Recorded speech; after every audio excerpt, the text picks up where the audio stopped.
अब मेवाड़ वगाड़ के इलाके में हम पहुंच रहे हैं और यहीं से तस्वीर साफ होने वाली है। यहाँ पर 35 कुल सीटें हैं जो बड़े क्षेत्र हैं, उनमें से तीसरे नंबर पर यही आता है, क्योंकि जयपुर डुंडार के क्षेत्र में 44 सीटें, मारवाड़ गोरवाड़ के क्षेत्र में 41, तो तीसरे नंबर पर 35 सीटों के साथ मेवाड़ वगाड़ का इलाका आता है। और अब वोट परसेंटेज हम आपको दिखाने वाले हैं, इसी के बाद आपका भी समरी हो जाएगा और समझ में आ जाएगा किसकी बन रही है सरकार। तो यहाँ पर आप देखिए कांग्रेस पार्टी, हम आपको दिखा रहे हैं कांग्रेस पार्टी को यहाँ पर 39% वोट शेयर मिल रहा है और बीजेपी ऊपर है 40% वोट के साथ। बीजेपी का गेन नहीं है, 2% की कमी आ रही है, 42 थे पिछली बार, 40% पे आ रहे हैं और कांग्रेस 37 से पहुंच रही है 39 पर। अब हम आपको बता देते हैं सीटें बीजेपी 20 सीटें जीत रही है। बीजेपी ने पिछली बार भी 20 सीटें ही यहाँ पर जीती थी और कांग्रेस भी 12 जीती थी, 12 ही जीतती हुई दिखाई दे रही है। तो पिछली बार से इस बार आते हुए कुछ भी बदला हुआ नहीं दिखाई दे रहा है। मामला सस्पेंस का इस चरम पर पहुंच गया है कि सबने अपनी अपनी समरी निकाल ली होगी और इशारा अब हम आपको कुछ ही देर में ओवरऑल आंकड़े भी दिखाएंगे और उसके बाद बताएंगे कि ये सब मोटी मोटी तौर पर किन बातों पर इशारा कर रहा है। क्योंकि अगर आप देखें इन आंकड़ों को, सेंचुरी लगानी जरूरी है अगर राजस्थान में सरकार बनाना है।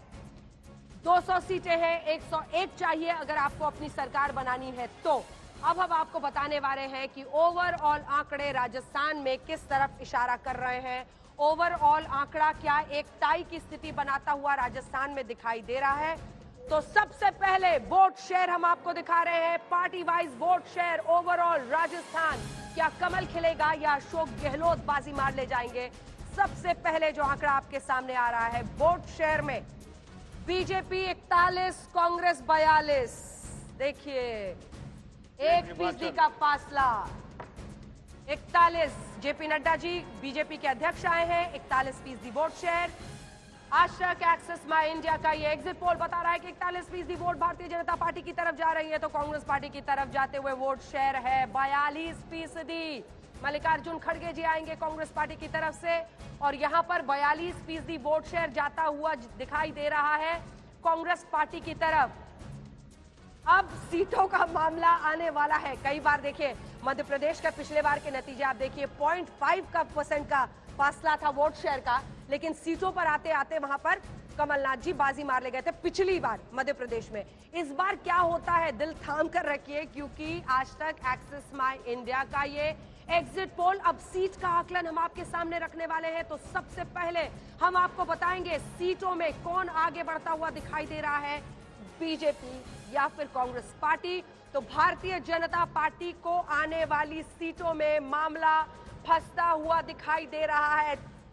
86, माफ कीजिएगा, बीजेपी के लिए 80 आंकड़ा आने वाला है आपके सामने। इधर से आपको दिखेंगे बीजेपी अध्यक्ष 80 से लेकर 100 सेंचुरी, एकदम अपर एज सेंचुरी है। तो वही मामला हो गया छत्तीसगढ़ वाला अपर एज, वो भी आपको एक सीट कम, वो भी एक सीट कम। 80 अगर अपर एज भी आता है बीजेपी को तो 100 ही अगर पहुंचते हैं फिर भी एक सीट कम।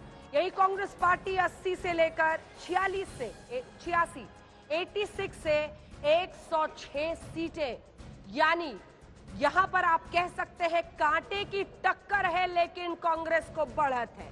और अगर अपर एज 106 आ जाता है, 101 या उससे ऊपर आता है, तो कांग्रेस की क्लियर बन रही है राजस्थान में फिर से सरकार। और अगर ऐसा होता है ये तो बड़ा फेरबदल हो जाएगा, क्योंकि राज वापस अशोक गहलोत को, यानी रिवाज राजस्थान का वो बदल देंगे।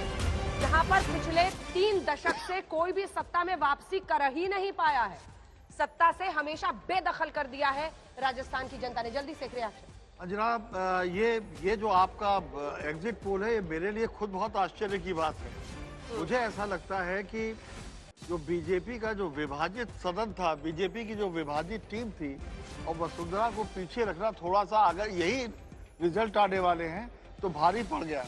हालांकि कांग्रेस में भी कोई ऐसी बहुत बड़ी बात नहीं थी कि कांग्रेस में भी सब कुछ एक था, लेकिन फिर भी मुझे ऐसा लगता है कि कांग्रेस बेटर चुनाव लड़ी अगर यही रिजल्ट आ रहे हैं तो। मुझे 2 बातें बहुत साफ नजर आने लगी हैं। हाँ। कि बीजेपी को अपनी रणनीति में परिवर्तन करना पड़ेगा यदि ये परिणाम है। दूसरी बात ये आने वाले चुनावों में, दूसरी बात ये कि कांग्रेस को भी अब लगता है चुनाव लड़ना आ गया है बीजेपी के मुकाबले कि बीजेपी से कैसे निपटा जा सकता है। आज सवेरे हम लोग एक दृश्य देख रहे थे कि तेलंगाना का जो जो कांग्रेस के जो लीडर हैं, हाँ। वो गांव की परिक्रमा करके निकले बाहर। हाँ। अध्यक्ष जो हैं, हाँ। तो अगर गांव की परिक्रमा करके निकले हैं तो वो ये बताना और जताना चाहते हैं कि हमें अंत्य मत मानो भाई। सुप्रिया श्रीनेत हमारे साथ जुड़ गई हैं, जल्दी से उनसे एक रिएक्शन ले लेते हैं, क्योंकि अभी तक के आंकड़े ये इशारा कर रहे हैं कि अगर आपको जो अपर एज है आपका 101 के ऊपर कहीं भी आ जाता है तो आपकी सरकार बनती हुई दिखाई दे रही है। ऐसे में अगर आपकी सरकार बन रही है तो बड़े फैक्टर्स क्या है, क्योंकि हमारा जो ये सर्वे है वो ये इशारा कर रहा है कि आपकी जो तमाम स्कीम्स है, जो सर्वे की बड़ी बातें हैं वो भी आपको दिखा देंगे हम। सर्वे ये इशारा कर रहा है कि चिरंजीवी योजना को लेकर वहां पर चर्चा थी। बड़े फैक्टर्स, आप जीत की क्या मानेंगे? कांग्रेस ने जो वहां पर बात की चिरंजीवी योजना की, अन्नपूर्णा फूड पैकेट स्कीम की, स्मार्टफोन्स महिलाओं को दिया, 100 यूनिट फ्री बिजली, 2000 यूनिट फ्री इलेक्ट्रिसिटी किसानों को, ये सब मुद्दे वहां पर काम आते हुए दिखाई दे रहे हैं हमारे इस सर्वे के मुताबिक।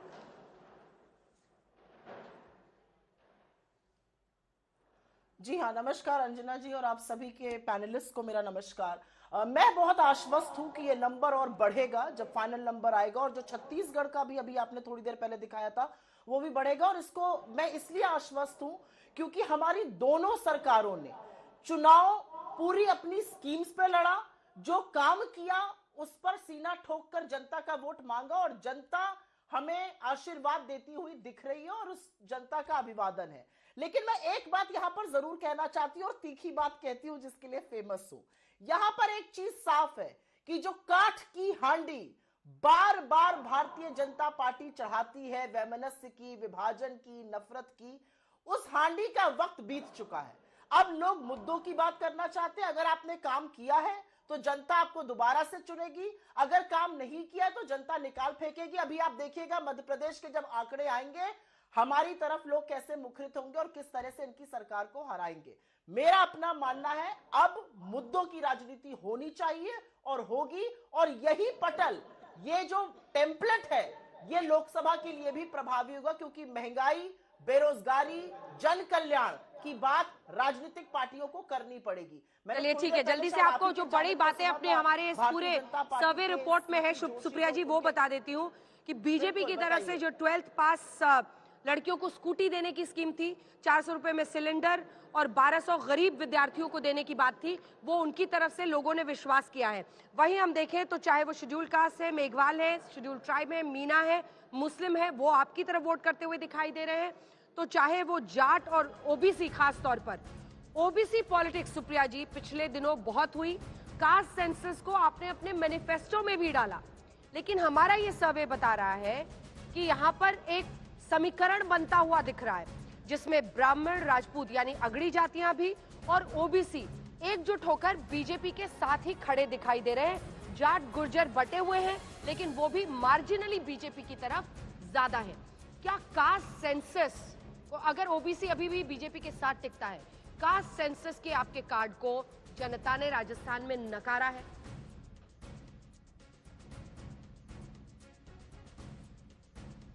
हेडलाइन है कि हम चुनाव जीत रहे हैं, हेडलाइन है कि राजस्थान में रिवाज बदलने वाला है, हेडलाइन है कि हमारी स्कीम से प्रभावित होकर जनता हमें दोबारा से 5 साल देना चाहती है कि हम उस काम को और बढ़ाएं।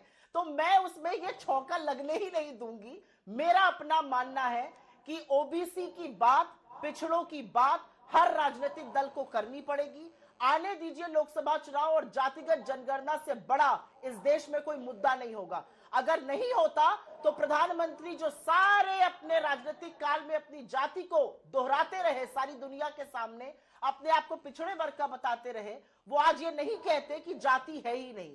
जब जातियों के लिए काम करने का वक्त आया तो प्रधानमंत्री उसे मुकर रहे हैं, उसको गरीब, उसको महिला, उसको युवा बताकर। बिल्कुल ये सब लोग हैं, लेकिन एक वर्ग है जो शोषित है, जो वंचित है, वो अपने अधिकारों के लिए उठ खड़ा होगा। और आप देखिएगा ये बहुत बड़ा मुद्दा होगा लोकसभा चुनाव 2024 का।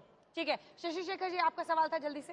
सुप्रिया, आपको आप क्या वही एक बार फिर से कमंडल कार्ड इस्तेमाल कर रही हैं?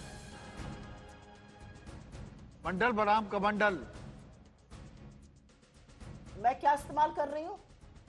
कांग्रेस क्या नहीं, बिल्कुल मंडल भी नहीं। मुझे ऐसा लगता है कि धर्म के स्वयंभू, मैं सुन लिया मैंने सर, मुझे लगता है धर्म के स्वयंभू ठेकेदार, धर्म की बपौती नहीं है किसी की। और मुझे ऐसा लगता है जो प्रैक्टिसिंग हिंदू है वो कहीं पर भी प्रैक्टिस कर सकता है।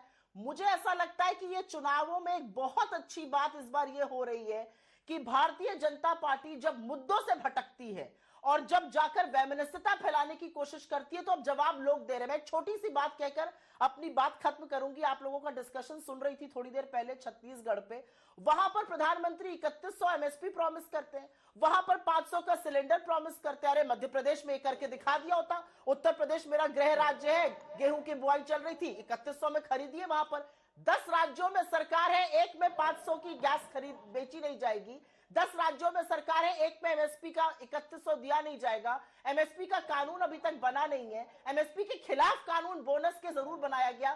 तो लोग चुनावी जुमलों और हमारी गारंटी, हमारे वचन में अंतर समझते हैं। वही कर्नाटक में हुआ, वही राजस्थान, वही छत्तीसगढ़, वही मध्य प्रदेश और तेलंगाना में भी जरूर होगा। ठीक है।